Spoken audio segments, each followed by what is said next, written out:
You are listening to PastThink.com audiobook. Please like and subscribe, thank you. 96.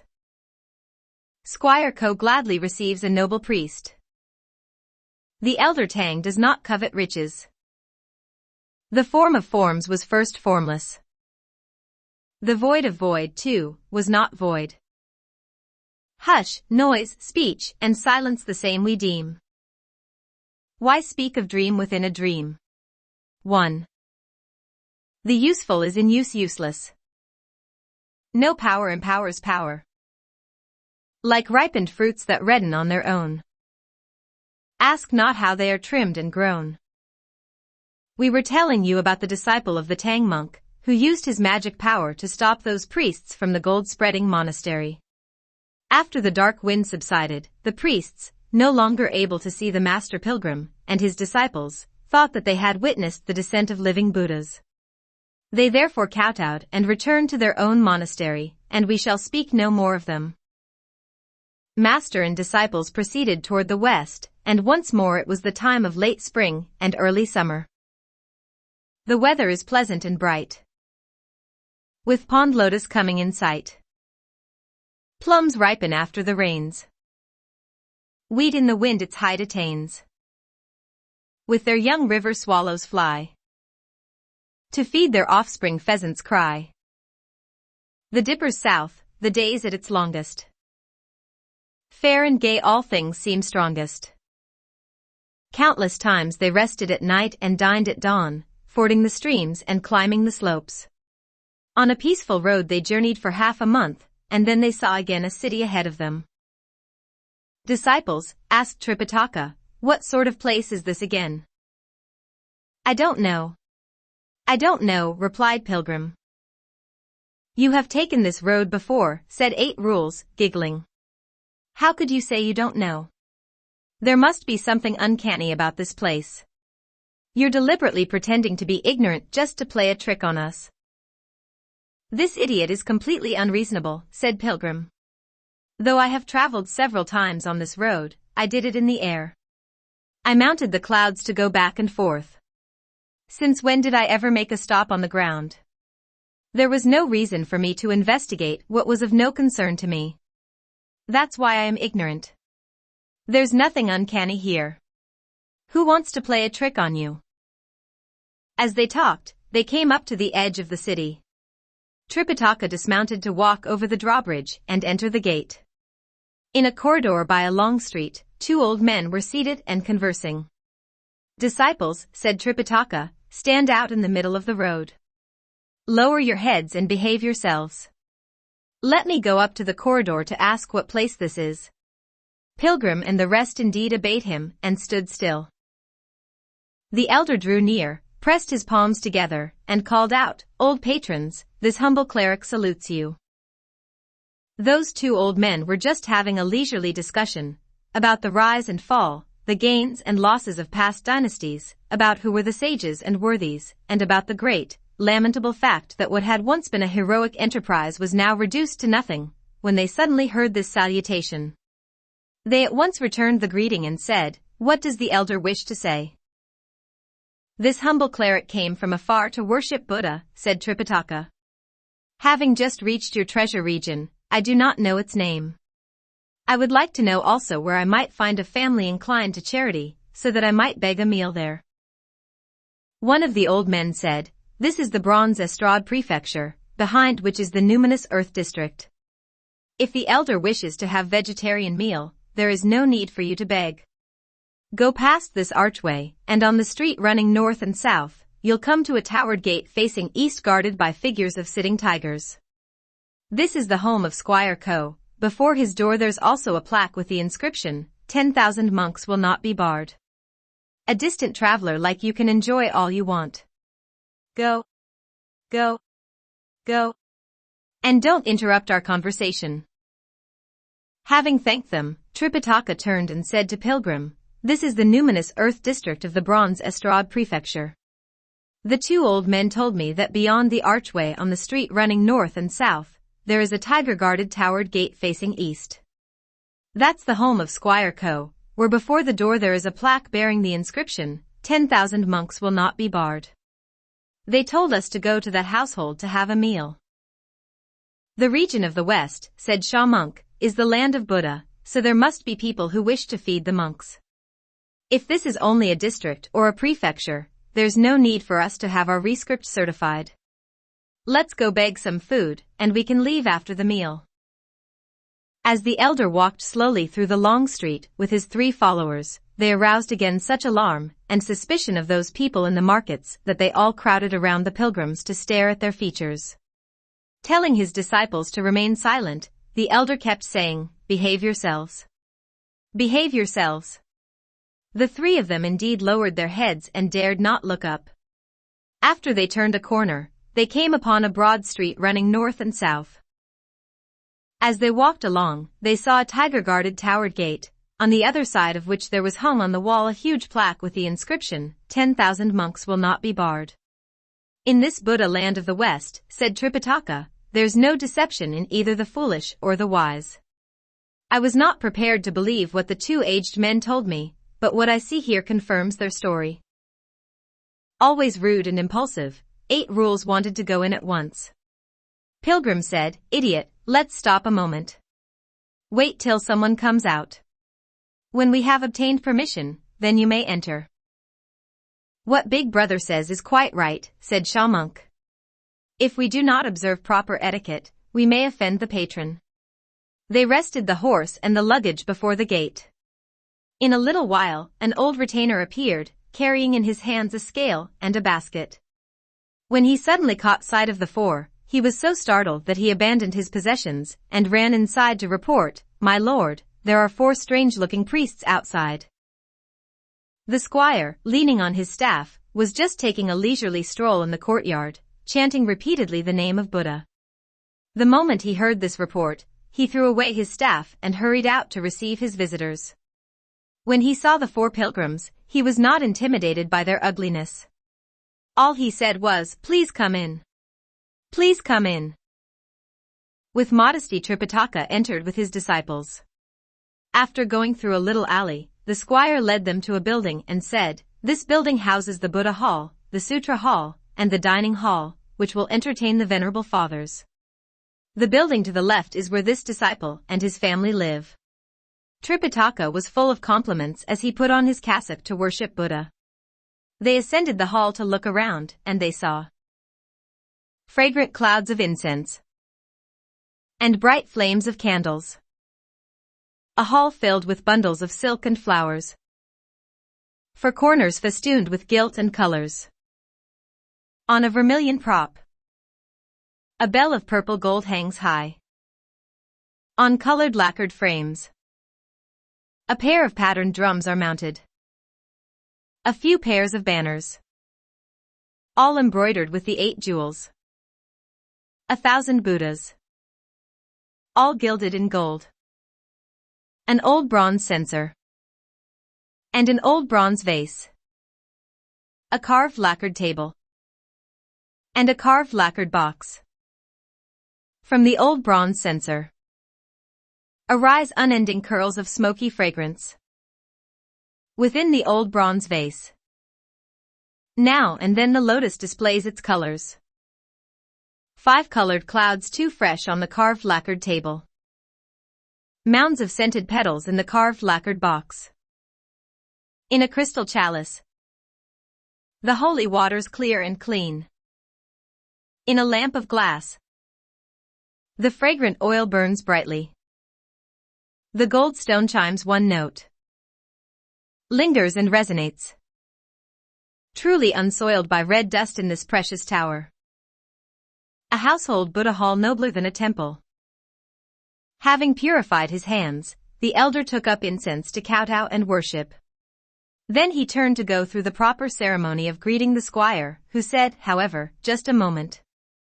We shall do that in the sutra room." There they saw square and erect cases, jade and gold boxes. In square and erect cases, countless volumes of sutra pile up. In jade and gold boxes, many notes and letters are collected. On the colored lacquered table, are paper, ink, brush, and inkstone. All exquisite items of the study. Before the pepper-dusted screens are books, paintings, a psaltery, and chess. All marvelous objects of real pleasure. A divine stone chime of jade o'erlaid with gold is placed there. A grapevine mat that shields the moon and wind is hung there. The pure air makes one don a cheerful air. A chaste mind sets free the mind of Tao. Having reached the place, the elder was about to go through the ceremony, when he was stopped again by the squire, saying, "Please take off your Buddha robe." Tripitaka doffed his cassock, and only then was he allowed to give his host the proper greeting. Then the squire also exchanged greetings with Pilgrim and his two brothers. He asked his servants to feed the horse and to place the luggage in the corridor. Only then did he inquire about the pilgrim's origin. Tripitaka said, "Your humble cleric has been sent by royal decree of the great Tang in the land of the East to visit the spirit mountain of your treasure region in order to seek true scriptures from the Buddhist patriarch. I heard that your honored household reveres the monks, and that's why I came bowing. I would like to beg for a meal, and then we shall leave." His face beaming with pleasure, the squire smiled broadly and said, "Your disciple's surname is Ko. My given name is Hong, great, and my style is Daquan, liberality. I'm 64 years old. At the age of 40, I made a vow which would not be fulfilled until I had fed 10,000 monks. This has been going on for 24 years. I have kept a record of all those I have fed. Recently in my leisure hours, I went through the names of the monks and discovered that I have fed 9,996 persons. Only 4 more remain before I reach the number of perfection. It is indeed my good fortune that heaven has sent me today you 4 old masters to complete this number. Please leave me your honored titles, and you must stay here for a month also. Please wait until we have performed the ceremony of the completion of a vow. Your disciple will then escort you all to the mountain with horses and carriages. Our region is only some 800 miles from the Spirit Mountain. It's not very far." Exceedingly pleased by what he heard, Tripitaka agreed to what he proposed, and we shall leave them for the moment. Several houseboys, old and young, went into the squire's residence to haul firewood and bale water. They also took out rice, noodles, and vegetables in order to prepare the dietary meal. All these activities led the aged wife of the squire to ask, "Where do these monks come from, that they have to receive such special treatment?" When our master asked these 4 noble priests about their origin, replied the houseboys, one of them said that they were sent by the great Tang Emperor to worship our Holy Father Buddha in the Spirit Mountain. Who knows how great a distance they have covered to reach our place, but our master said that they came from heaven. He told us to prepare a vegetarian meal quickly to entertain them. Delighted also by what she heard, the old woman said to her maid, "Get me some clothes. I want to go meet them also." "Madam," said one of the houseboys, "you want to meet only one of them, not the other 3. Their features are extremely ugly." "You people are just ignorant," said the old woman. "When the features are ugly, strange, or extraordinary, they must belong to celestial beings descending to the region below. Run along now and announce my presence to your master." The houseboys dashed out to the sutra hall to say to the squire, "Madam is here. She wishes to meet the venerable fathers of the land of the East." On hearing this, Tripitaka rose from his seat as the old woman arrived at the hall. She raised her eyes and scrutinized the dignified and handsome features of the Tang monk.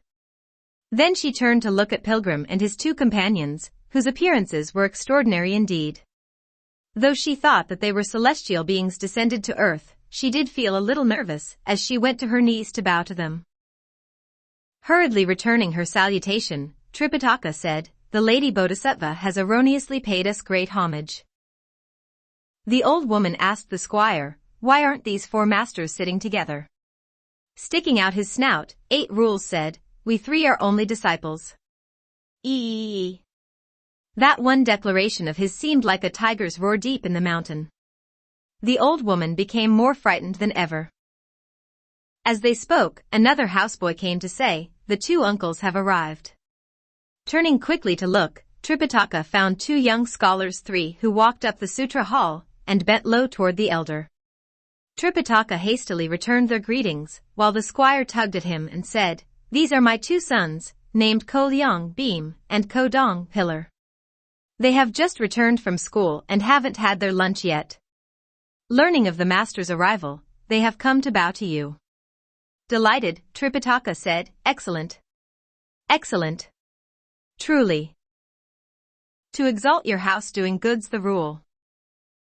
To have good sons you must send them to school." "Where did this venerable father come from?" the 2 young men asked their father. "From a great distance," replied the squire, laughing. "He is someone sent by the great Tang Emperor in the land of the East, at the South Jambudvipa continent, to go see the Holy Father Buddha at Spirit Mountain and acquire scriptures." One scholar said, "I read in a guide through the forest of affairs that the world is divided into 4 continents. Our region here belongs to the West Aparagodania continent, and there is also an East Purvavidaha continent. I wonder how many years it took him to travel from South Jambudvipa to this place." With a smile, Tripitaka said, "This humble cleric on his journey has spent more days in being delayed than in traveling. Frequently I fell to poisonous demons and savage fiends, to thousands of bitter ordeals. I am fortunate to have the protection of my 3 disciples.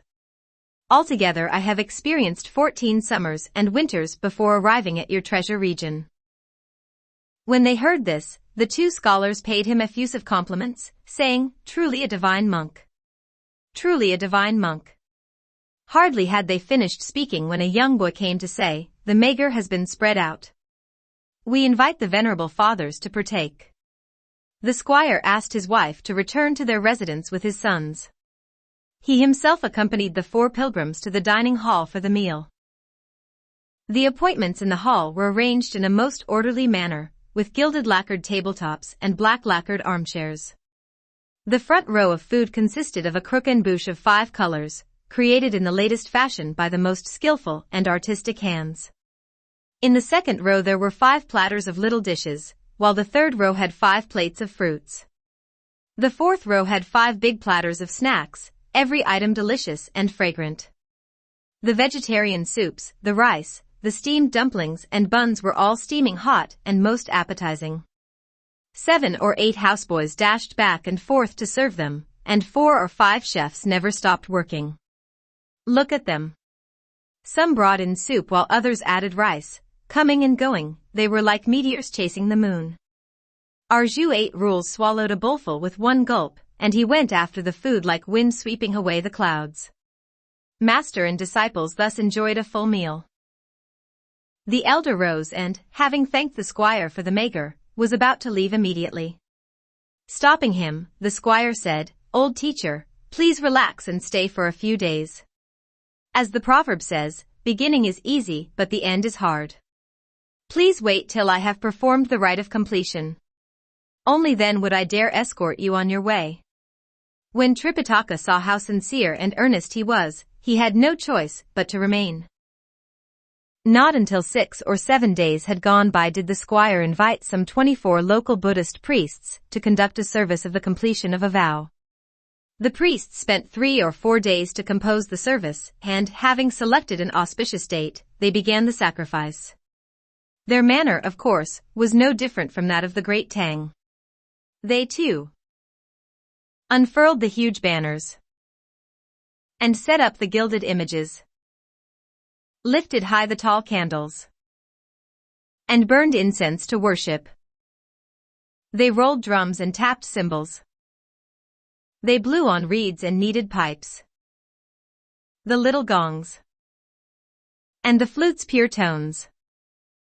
All followed the gongche notations. 5. They struck up the music and played for a while before beginning to chant the sutras aloud. First they pacified the local spirits. Next they called on divine warriors.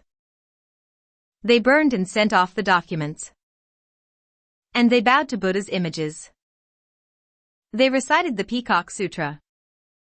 Each sentence wrote a spelling. They lighted the Byagia lamp. its flame both bright and blazing. They did the water penitential. To dissolve guilt and enmity. They proclaimed the Garland Sutra. To remove slander and strife. Trayana's wondrous law had the finest aim. 1 or 2 Rama were all the same. For 3 days and nights it went on like that, and at last the service was over. Thinking of Thunderclap, the Tang monk wanted to leave. As he tried to thank his host, the squire said, "The old teacher is so eager to leave. It must be that my preoccupation with the service these last few days has caused me to slight you in some manner, and you are offended." "I have greatly disturbed your noble residence," replied Tripitaka, "and I do not know how I can repay you. Dare I even speak of offense? It's just that when my sage ruler escorted me out of the imperial pass, he asked me when I would return. By mistake I replied that I should be back in 3 years. Little did I expect that I would be on the road for 14 years. And I still don't know whether I'd be able to acquire the scriptures. By the time I have taken them back, it will probably be another 12 or 13 years. Would I not have violated the sage decree? What unbearable crime would that be?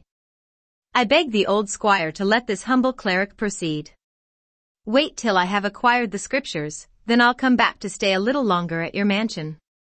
That should be permissible." Unable to contain himself, 8 Rules shouted, "Master, you're too insensitive to human wishes. You've no regard for human sentiments. The old squire must be a very rich man if he has been able to make such a vow to feed priests. Now that it is completed, and now that he is urging us so earnestly to stay, there's no harm in our remaining a year or so. Why must you insist on leaving?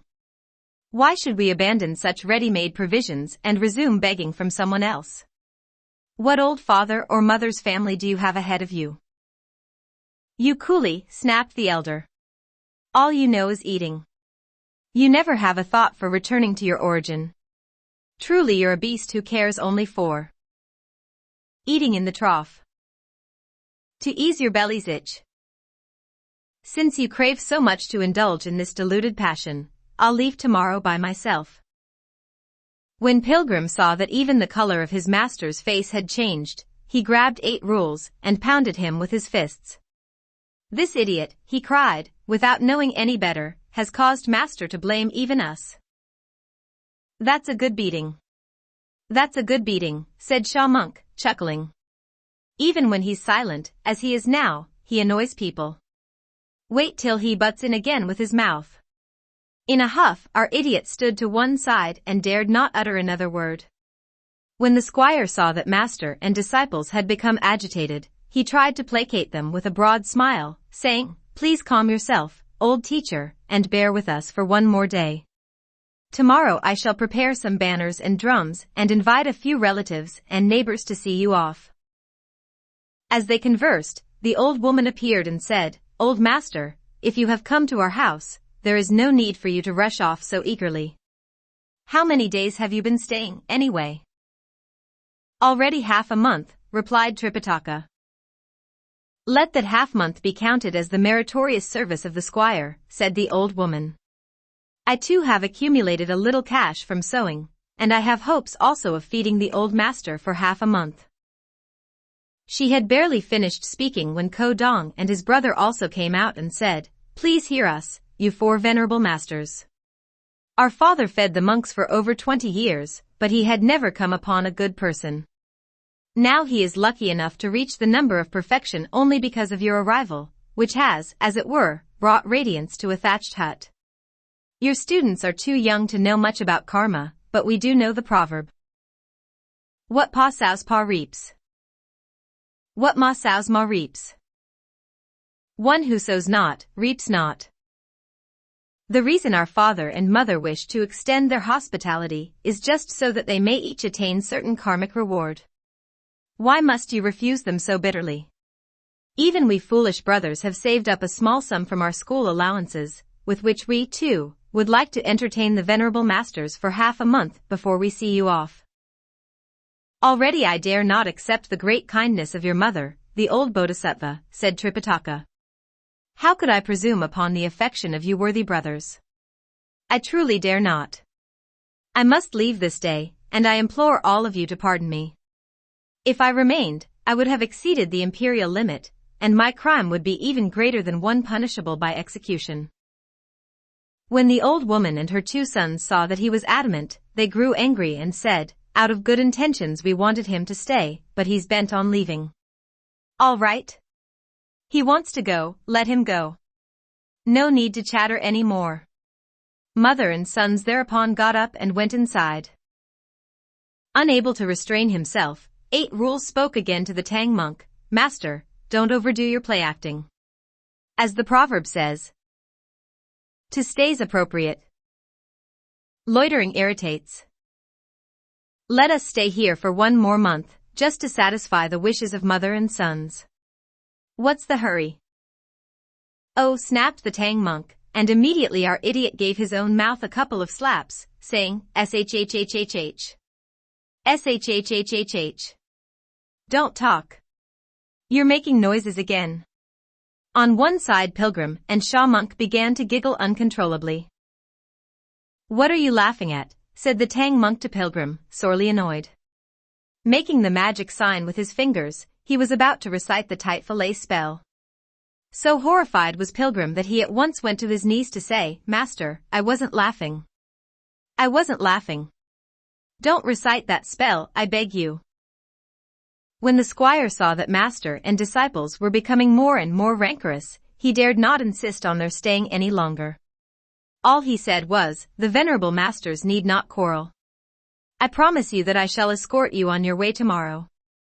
He went out of the sutra hall, and told his secretary to send over 100 invitations to his relatives and neighbors to join him in sending off in the morning the old master from the Tang court in his westward journey. In the meantime, he ordered the chefs to prepare a farewell banquet, and his steward to have 20 pairs of colored banners made up and to find a band of musicians and drummers. A group of monks from the South Advent Monastery and a group of Taoists from the East Summit Abbey were to be ready to join the party by the hour of the serpent in the morning. His domestic staff obeyed and left. In a little while, it was nightfall. After the evening meal, they all retired. You see. A few crows to the village homeward fly. Drums and bells toll from distant towers high. Human traffic ceases in the street and mart. From all households lights and fires now depart. In moonlight and wind blossoms show their shade. The stars the obscure silver stream pervade. The night has deepened for the nightjars weep. The heavens grow silent when the earth's asleep. At the time it was no more than the hour between the 3rd and 4th watch when those houseboys in charge of various affairs all rose early in order to complete their tasks. Look at them. Those preparing the banquet. Rushed about in the kitchen. Those making the colored banners. Clamored before the hall. Those beckoning monks and priests. Sprinted on their 2 legs. Those calling for musicians. Hurled themselves forward. Those sending out invitations. Darted east and west. Those readying horse and carriage. Shouted back and forth. From the hour of midnight, the tumult lasted till dawn. By about the hour of the serpent, every business was concluded, with money, of course. We tell you now about the Tang monk and his disciples, who also rose early, attended by all those people. The elder at once gave the instruction to pack and to hitch up the horse. When our idiot heard that they were truly about to leave, he pouted his fat lips some more and grumbled incessantly, but he had no choice other than to pack up the cassock and alms bowl, and pick up the pole, and its load. Having brushed and scrubbed down the horse, Shaw monk saddled it and waited. Pilgrim handed the 9-ringed priestly staff to his master, and hung the satchel containing his travel rescript on his own chest. They were about to walk out together when the squire came to invite them to a large sitting room in the rear, where a huge banquet was spread out. The hospitality they encountered here was quite different from what they received in the dining hall in front. They saw curtains loftily hung, and screens on all 4 sides. Hung in the center was a painting with the aged mountain and blessed sea motif. Displayed on 2 walls were the scenes of spring, summer, autumn, and winter. From dragon-veined tripods rose incense smoke. Auspicious air grew in crow-tortoise urns. The display plates' many colors showed vivid bejeweled floral patterns. The side tables' mounds of gold held orderly rows of lion god candies. Drums and dances followed the graceful notes. Brocade-like food and fruits were placed in the hall. Such refined vegetarian soup and rice. Such attractive fragrant tea and wine. Though this was a home of a commoner, it was not different from a noble's house. You could hear only a joyous hubbub that truly disturbed heaven and earth. The elder was just greeting the squire when a houseboy appeared and said, "The guests have all arrived." These were all neighbors left and right, the wife's brothers, the cousins, and the sisters' husbands. There were also squires who had jointly pledged to keep a diet, and Buddhist believers. After all of them bowed ceremoniously to the elder, they took their proper seats as pipes and strings played below the steps, and the feasting went on inside the hall. This sumptuous spread had the undivided attention of 8 rules, who said to Sha Monk, "Brother, let yourself go and eat. When we leave the home, there'll be no more rich fare like this." "What are you saying, second elder brother?" said Sha Monk, chuckling. As the proverb puts the matter, the 100 flavors of rare dainties are no more once you've eaten your fill. You may accumulate private savings, but not in your stomach private hoardings. You're much too feeble. Too feeble, replied 8 rules. When I have eaten to the limits in one meal, I won't be hungry again even after 3 days. Hearing him, Pilgrim said, "Idiot, don't puncture your belly. We have to be on the road." Hardly had they finished speaking when it was almost noon. The elder, in his seat of honor, lifted his chopsticks to recite the sutra for the end of Magar. So alarmed was 8 rules that he took up the rice, downed 1 bowl with a gulp, and put away 5 or 6 more bowls. Next he picked up those buns, rolls, cakes, and baked goods and stuffed both his sleeves full of them, regardless of whether they were good or bad. Only then did he leave the table, following his master. Having thanked the squire and the other guests, the elder walked out of the door, encountering many colorful banners and treasure canopies, drummers and musicians, on the other side. The 2 bands of Taoist priests and Buddhist monks were just arriving. With a smile the squire said to them, "All of you are late, and the old master is eager to leave. There is no time for me to present you with the maker. Allow me to thank you when we come back." Those pulling the carriages, riding horses, or walking all stepped aside for the 4 pilgrims to proceed. As they went forward, loud strains of music and the roll of drums drifted skyward while banners and flags blotted out the sun.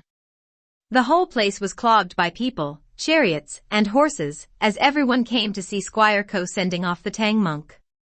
The wealth and riches so displayed surpassed the enclosures of pearl and jade, and rivaled those silken drapes of love.